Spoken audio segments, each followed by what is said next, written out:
Arestado ang isang individual matapos ang matagumpay na drug by bus operation na ikinasa sa Tacurong City Police sa Sultan Kudarat. Magbabalita dyan si Patrol Woman Berlin Jean Cabunilas. Ng Sultan Kudarat PNP ang isang street-level individual sa isinagawang buy-bus operation sa Barangay D. Ledesma, Tacurong City, Sultan Kudarat, nito lamang ika-26 ng Agosto, 2025.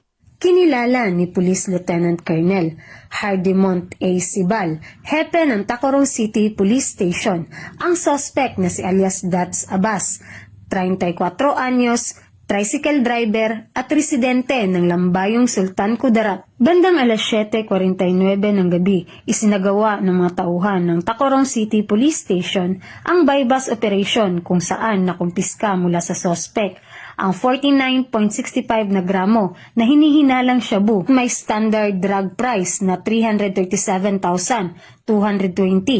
Kumpiskado din ang mga iba pang non-drug items. Kasalukuyang nasa kustodiya na ng Tacurong City Police Station ang suspect at mahaharap sa kasong paglabag sa RA 9165 o Comprehensive Dangerous Drugs Act of 2002. Samantala, patuloy ang Tacurong PNP sa mga operasyon upang masugpo ang bintahan ng iligal na droga sa syudad.